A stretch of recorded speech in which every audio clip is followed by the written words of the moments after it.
Computer science के इस नए लेक्चर में आपका स्वागत है। जो आप पढ़ने वाले हैं हम टॉपिक वो है कंस्ट्रक्टर इन C++। तो कंस्ट्रक्टर है क्या? Constructor are special member function and the name of a class and its constructor are same. तो ये मेंबर फंक्शन है। पहले तो मेंबर फंक्शन है, बता दिया मैंने आपको। स्पेशल मेंबर फंक्शन है। स्पेशल कैसे कि कई स्पेशल काम करते हैं ये। पहला स्पेशल काम तो यही है कि इनका जो नाम है क्लास से मिलता जुलता है, क्योंकि क्लास का नाम ही इनका नाम होता है, ये कहा जाए तो ज्यादा अच्छा है। तो डेफिनेशन क्या बनेगी कंस्ट्रक्टर की वो दिखाता हूं आपको। Constructor definition: constructors are special member function of a class whose name are similar to their class name। ये इतनी चीज लिखनी है। बाकी आप ये भी बता सकते हो कि कंस्ट्रक्टर जो हैं वो पब्लिक सेक्शन में डिस्क्राइब किए जाते हैं एक क्लास। आगे चलते हैं इसके अंदर ही, फिर से इसको गो थ्रू हो जाएं। Constructor are special member function and the name of a class and its constructor are same. The main function of a constructor is to initialize the object of its class. तो ये आपको जरूर ध्यान में रखना है। ये चीज, ये वाली चीज है जो यहाँ लिखी है, ये वाली चीज, इस चीज को आपने the main function of a constructor is to initialize the object of its class। जो बेसिक पर्पस कंस्ट्रक्टर बनाने का यही है कि इनिशियलाइज करना ऑब्जेक्ट्स को उसी क्लास के। कंस्ट्रक्टर एक constructor is declared and defined as follows. तो मान लो ये वेक्टर क्लास है, ये क्लास का नाम है वेक्टर का, तो कंस्ट्रक्टर उसमें डिस्क्राइब किया तो उसका नाम भी वेक्टर देना पड़ेगा मुझे। और यहाँ वाइड ये आर्गुमेंट है कि कोई नहीं आर्गुमेंट ले रहा वो। एक कंस्ट्रक्टर इज डिक्लेयर्ड हियर, तो कंस्ट्रक्टर डिक्लेयर हो चुका है। यहाँ check the name of class and its function, these are same and function. Check the name of class and its function is same and its function is same. ठीक है, therefore it is a constructor, therefore this vector is a constructor। आगे चलते हैं इसमें। अब इस vector को define किया गया है, जो वेक्टर कंस्ट्रक्टर था ये वाला, ठीक है, इसको आउटसाइड द क्लास डिफाइन किया गया। तो वेक्टर तो ये वेक्टर जो इसलिए लिखा क्योंकि क्लास का नाम है। ये स्कोप रेजोल्यूशन ऑपरेटर, क्योंकि जब भी फंक्शन कोई भी क्लास के बाहर डिफाइन किया जाता है तो स्कोप रेजोल्यूशन ऑपरेटर की हेल्प से डिफाइन किया जाता है। तो वेक्टर तो क्लास का नाम, स्कोप रेजोल्यूशन ऑपरेटर, वेक्टर और wide, a is equal to 0, b is equal to 0, c is equal to 0, क्योंकि A B C vector class के मेंबर्स थे। मैं पीछे फिर दिखा देता हूँ एक बार आपको।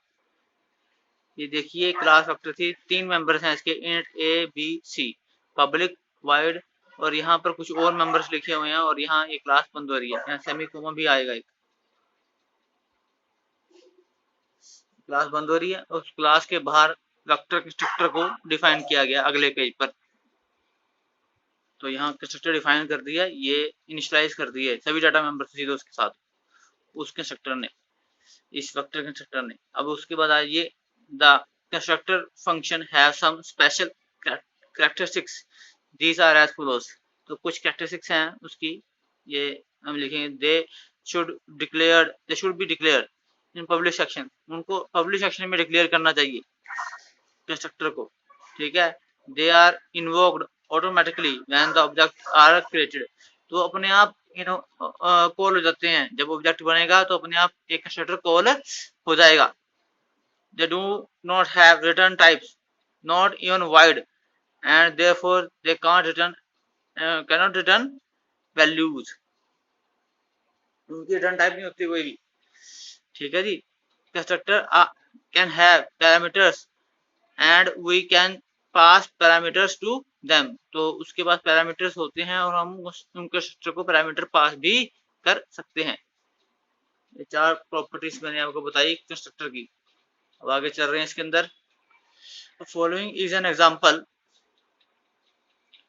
in which there is a class integer and there is a constructor integer declared within the class.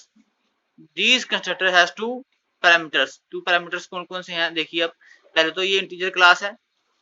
Public section में इंटीजर उसी हिसाब से जिसका नाम जैसा क्लास का नाम वैसा फंक्शन का नाम, तो कंस्ट्रक्टर बन गया ये।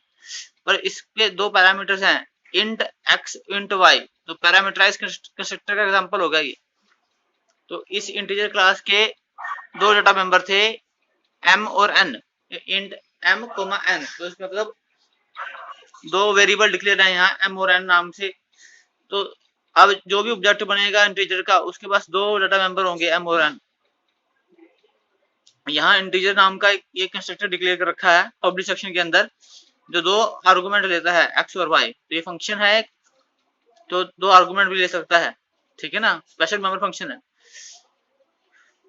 तो नाम सेम होने के कारण एक कंस्ट्रक्टर बन गया। तो int x int y parameters constructor बन गया। उसके आगे कुछ लिखा हुआ है क्लास के अंदर और कुछ लिखना चाहते हो, यहाँ क्लास बंद होगी। अब इस इंटीजर को क्लास के बाहर, इस इंटीजर क्लास के बाहर डिफाइन किया गया, इस इंटीजर को इस इंटीजर क्लास के बाहर डिफाइन किया गया। तो कोई फंक्शन बाहर डिक्लेयर करते हैं तो पहले उसकी रिटर्न टाइप, फिर क्लास का नाम, फिर स्कोर ऑपरेशन ऑपरेटर, फिर फंक्शन का नाम, फिर उसके पैरामीटर्स। पर अब यहाँ पर रिटर्न टाइप तो है नहीं क्योंकि इंटीजर क्या है, कंस्ट्रक्टर है, पर उसका नाम क्लास का नाम इंटीजर ही है, फिर स्कोर ऑपरेशन ऑपरेटर, फिर फंक्शन का नाम भी इंटीजर ही है, इसलिए इसको इस तरीके से डिक्लेयर किया गया है। और यहाँ पर इंट एक्स और इंट वाई जो उसके आर्गुमेंट्स हैं वो यहाँ लिखे गए। m और n ऊपर डाटा मेंबर थे इंटीजर के m और n, तो जो इसको पास किए गए फंक्शन m n को x से इनिशियलाइज किया, m को x से इनिशियलाइज किया गया है, y और n को y से। और यहाँ पर इसकी बॉडी बंद हो रही है, यहाँ पर शुरू हुई थी और यहाँ बंद हुई, ब्रैकेट से लगाई। चलिए अब आगे चलते हैं जी। When the constructor are parameterized just as in the integer class, we cannot declare the object of integer class as follows. तो इंटीजर ob1 तो हम खाली इस तरीके से ऑब्जेक्ट डिक्लेयर नहीं कर सकते, या इंटीजर x लिख दिया या इंटीजर p लिख दिया, ठीक है। अगर कोई क्लास जिसके अंदर एक ही कंस्ट्रक्टर है और वो पैरामीटराइज कंस्ट्रक्टर है तो आपने इस तरीके से उसका ऑब्जेक्ट डिक्लेयर नहीं कर सकते, ठीक है ना। We have to pass the initial values as argument to the constructor function when an object is declared. This can be done in the following two ways: by direct calling the constructor, by indirect calling the constructor. आगे चल रहे हैं इसके अंदर। by directly calling the constructor as given below, तो integer ob1 is equal to integer 30 20, तो ये integer function को कॉल हो जाएगी, कंस्ट्रक्टर को कॉल लग जाएगी, और x की वैल्यू ये और y की वैल्यू 20, ठीक है ना। ये यहाँ पर हमारे पीछे डिक्लेयर किया गया था, तो 30 20 वैल्यू चली जाएगी किससे, ये जो पीछे हमने फंक्शन, ये इंटीजर जब कॉल होगा 30 20, तो जैसे ये यहाँ से इस लाइन के थ्रू ऑब्जेक्ट डिक्लेयर होगा तो वो क्या होगा, इस पे कॉल लग जाएगी। तो x की वैल्यू 30 और 20 साइन होके m की वैल्यू 30 और 20 हो जाएगी, ठीक है जी। आगे चल रहे हैं इसी में ही। अब ऐसे ना कॉलिंग करते हो आप इनडायरेक्ट कॉलिंग भी कर सकते हो, ठीक है। Direct calling, by direct calling the constructor has the given एक by direct calling the constructor as given below. तो बाय डायरेक्ट कॉलिंग जब कंस्ट्रक्टर कर रहे हो तो इस तरीके से ऑब्जेक्ट को डिक्लेयर करना है, और जब इनडायरेक्ट कॉलिंग कर रहे हो कंस्ट्रक्टर को तो इस तरीके से ऑब्जेक्ट करना है, by indirect calling the constructor as given below.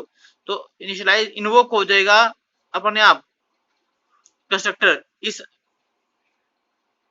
Statement से। Type of constructor, mainly there are three types of constructors: default constructor, parameterized constructor and copy constructor. ये तीन तरह के कंस्ट्रक्टर हैं, default, parameterize and copy constructor. आगे चलते हैं। Default constructor, these are those constructor which have no argument list. When no constructor is defined by a programmer in a class, then default constructor is supplied by the compiler to the class. अब ये आप ध्यान रखिए, हर एक class में एक constructor होना जरूरी ही होता है, ये आवश्यक है, ठीक है। कंस्ट्रक्टर के बिना कोई क्लास नहीं बन सकती। अगर आपने किसी क्लास में कंस्ट्रक्टर डिफाइन नहीं किया तो कंपाइलर अपने आप उसमें कंस्ट्रक्टर डाल देता है। जब आप उसको रन करोगे और एक क्लास आपने बना ली और एक प्रोग्राम बना लिया उसके अंदर पूरा फाइल के अंदर, और आप उसमें कंस्ट्रक्टर कोई नहीं लिख रहे, तो जब आप रन करोगे तो कंपाइलर अपने आप ये कंपाइल करोगे उसको, ठीक है। जब भी कंपाइल करोगे ऐसी क्लास को, ठीक है, और ऐसी क्लास के प्रोग्राम को, तब आप क्या होगा, कंस्ट्रक्टर अपने कंपाइलर अपने आप एक कंस्ट्रक्टर उस क्लास को दे देगा, ठीक है। तो अगर आपने एक ऐसी क्लास बना रखी है जिसमें कंस्ट्रक्टर नहीं है तो कंपाइलर की ड्यूटी बन जाती है कि उस क्लास के अंदर एक कंस्ट्रक्टर पास करे।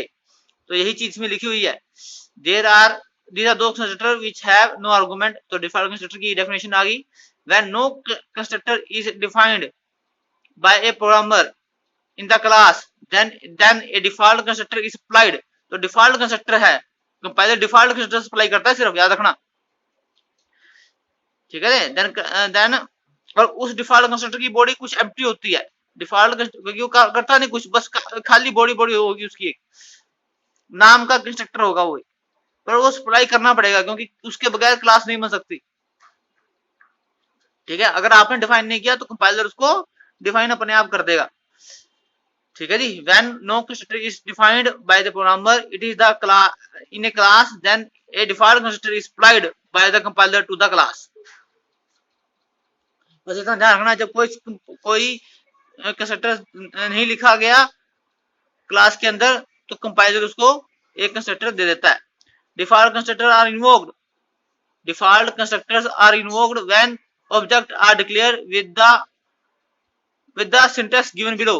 तो इस तरीके से जब भी डिफॉल्ट कंस्ट्रक्टर कोई पैरामीटर पास नहीं करोगे इसके साथ तो डिफॉल्ट कंस्ट्रक्टर इन्वोक होगा, ठीक है। For example ABC is a class then default constructor of ABC is as follows. तो एबीसी का जो क्लास है अगर, तो उसका डिफॉल्ट कंस्ट्रक्टर की शक्ल इस तरीके से होगी, एबीसी ब्रैकेट्स और semicolon. Now consider the following statement ABC ओबी1।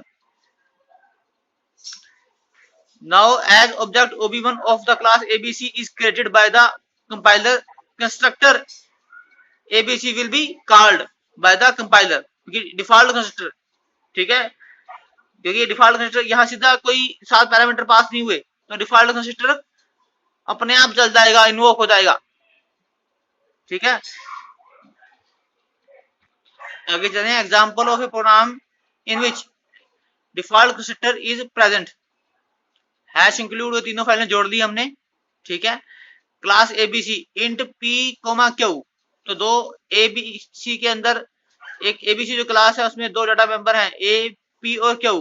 Public section के अंदर declaration of the default constructor, अब डिक्लेयर कर दिया, हमने डिफाइन नहीं किया, रखना यहाँ पर सिर्फ डिक्लेयर किया, इसके अंदर आप इसको डिफाइन बाहर जाके करेंगे क्लास के बाहर स्कोप ऑपरेशन ऑपरेटर के साथ।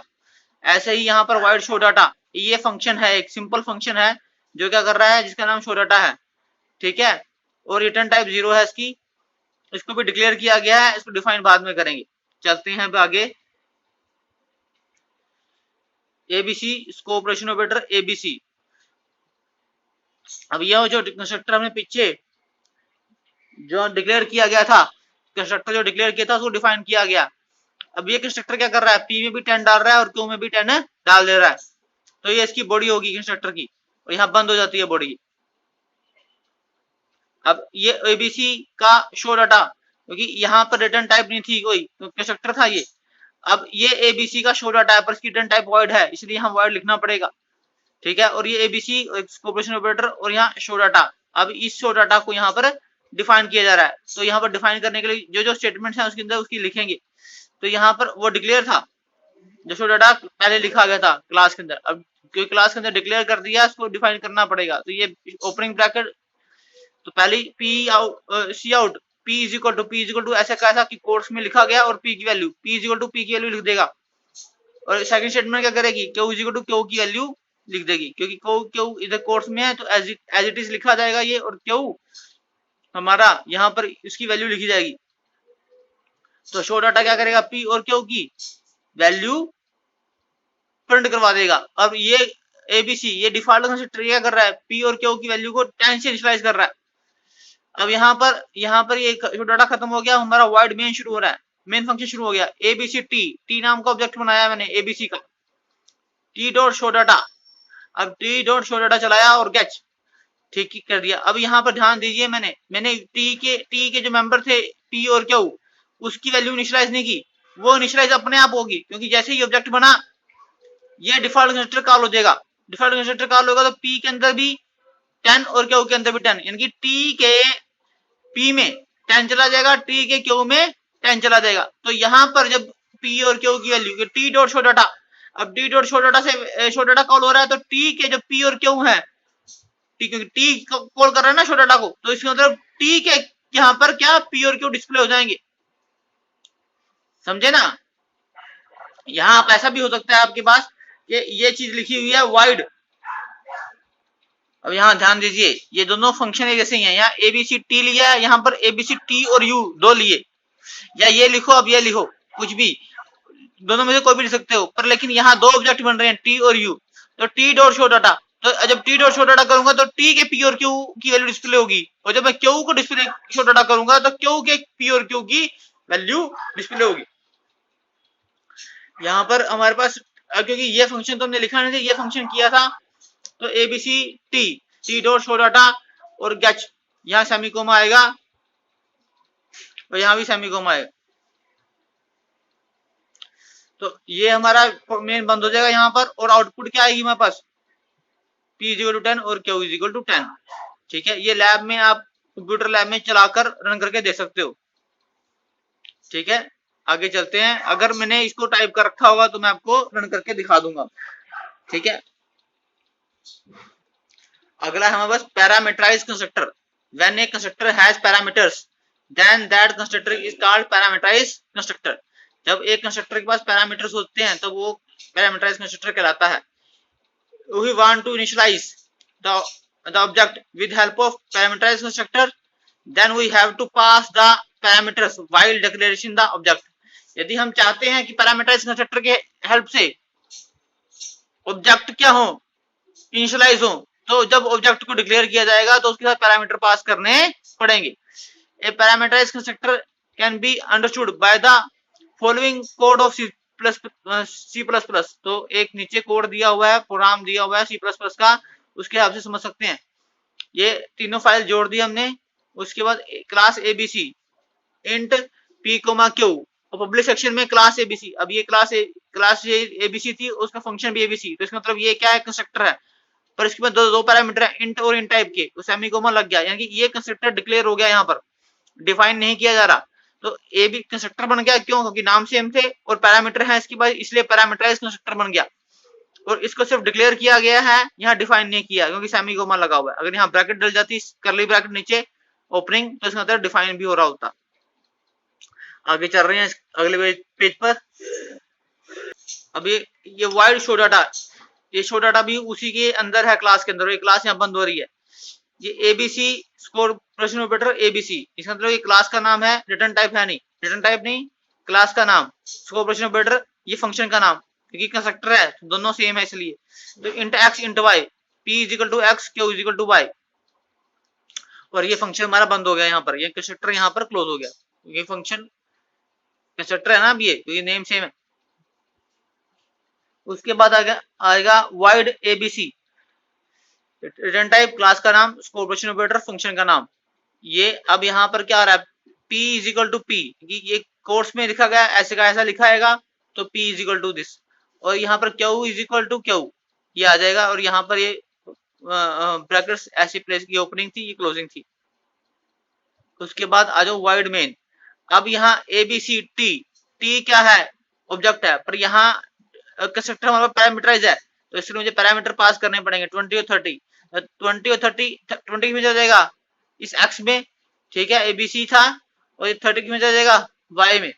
तो P is equal to X, तो 30 जो है हमारा, जो 20 है सॉरी, वो 20 जो एक्स के अंदर चला गया था वो P में चला जाएगा, और 30 जो वाई में चला गया था वो Q में चला जाएगा। तो इसका मतलब T के P की वैल्यू क्या बन जाएगी 20, ठीक है, और T के, और इस T के क्यू की वैल्यू क्या बन जाएगी 30, यही हमने पास किए थे।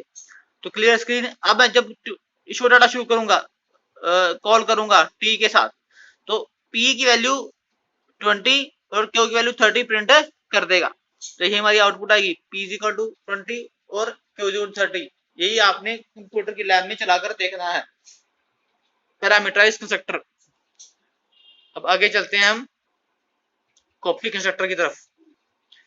Copy constructor is a constructor which initialize a object using another object of same class. ये डेफिनेशन याद कर लो इसी तरीके से। A copy constructor is a constructor which initialize an object using another object of same class. A copy constructor accepts reference of a object of same class as argument. तो उसी class का reference, object का reference accept करता है, ठीक है, copy constructor. अब एक copy constructor can be understood with the help of following code of C++। ये हमारे पास फाइलें हैं तीनों। फिर एबीसी, इस क्लास को ध्यान से देखो, यहां से शुरू हो रही है, यहां बंद हो रही है। तो क्लास का नाम एबीसी, दो वेरिएबल है इसके अंदर पी और क्यू। पब्लिक सेक्शन के अंदर पहला ये हमारे पास क्या है, पैरामीटराइज्ड कंस्ट्रक्टर, और ये है कॉपी कंस्ट्रक्टर। दोनों डिक्लेयर कर दिए गए, डिफाइन नहीं किए।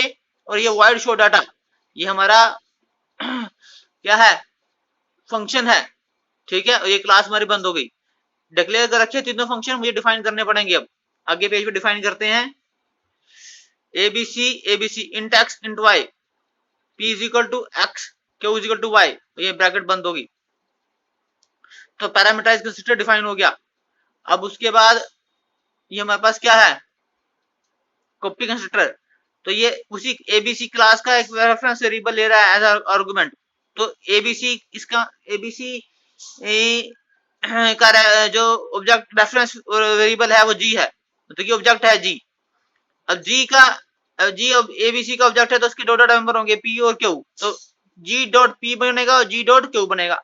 अब P is equal to G dot P, जो अब पी है, ठीक है, जिसमें जो पी कॉपी कंस्ट्रक्टर से बनेगा ऑब्जेक्ट, उसके जो पी बनेगा उसके अंदर जी की जो पी वैल्यू है वो आ जाएगी, ठीक है। सपोज करो नया ऑब्जेक्ट बना है हमारे पास y, तो ये g, इसके अंदर दो डाटा मेंबर है p और q।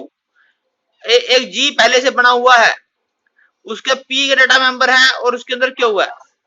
यहां अगर सपोज करो हमारे पास 15 है और यहां हमारे पास 18 है, तो ये जो नया बन रहा है हमारा ऑब्जेक्ट, उसके p के अंदर क्या चला जाएगा, g डॉट पी, यानी 15, यहाँ 15 आ जाएगा।